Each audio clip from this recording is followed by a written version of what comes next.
Sud Radio à votre service. Avec Fiducial, une offre globale de services proche des entreprises. Bonjour, tout de suite Sud Radio à votre service. Franck Maurice est avec nous, président de la laiterie du Montéguy, à Clel exactement. Est-ce que je prononce bien cette commune ? Vous prononcez très bien. Bonjour Franck Maurice, merci d'être avec nous. Alors vous êtes fils d'agriculteur en Bourgogne et après avoir fait des études, en 2019, vous reprenez la laiterie du Montéguy, située donc à Clel, je l'ai dit, dans le Vercors. Une nécessité pour vous de maintenir cette agriculture de proximité en zone de montagne ? Une nécessité, j'allais dire quasi existentielle. D'accord.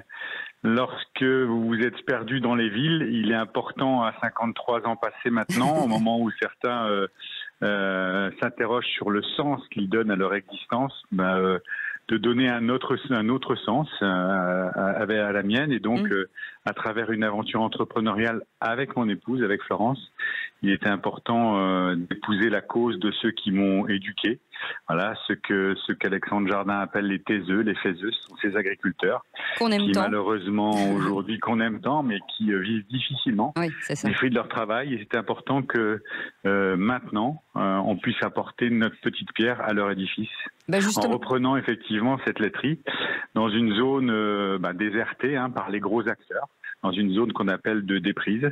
Et si on n'avait pas repris cette laiterie du Montéguy, ce sont pas moins de 20 exploitations qui auraient été amenées à disparaître. Alors, en mai 2022, le ministère de l'Agriculture est devenu aussi celui de la souveraineté alimentaire, alors que la production française s'effondre. Est-ce que le constat est le même en tout cas chez vous aujourd'hui ? Est-ce que on parle de souveraineté alimentaire et pourtant on a l'impression que rien n'est fait ?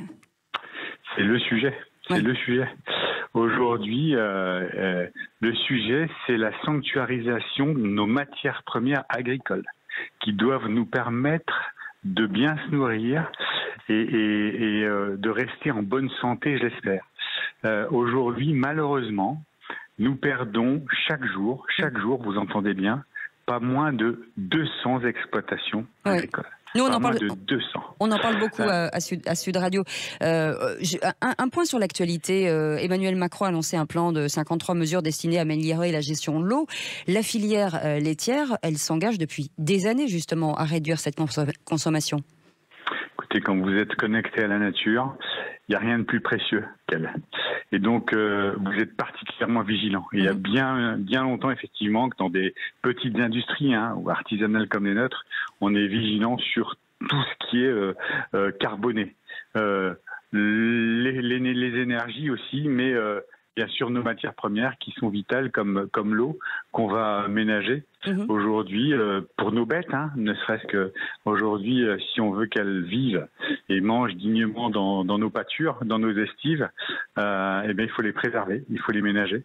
Et donc il y a fort longtemps qu'on l'a fait effectivement. Merci beaucoup Franck Maurice d'avoir été avec nous, président de la laiterie du Montéguy à Croisette, à Clel exactement, c'est ça ? C'est ça. Voilà, dans le Vercors en tout cas. N'hésitez pas, les produits ont l'air délicieux et on a vu ce que faisait votre épouse et ça donne vraiment très envie. Merci d'avoir été avec nous. Dans un instant, c'est le Grand Matin Sud Radio et on se retrouve avec Philippe David tout à l'heure dans Les Vraies Voix à 17h. À tout à l'heure. Sud Radio à votre service. Avec Fiducial, une offre globale de services proche des entreprises.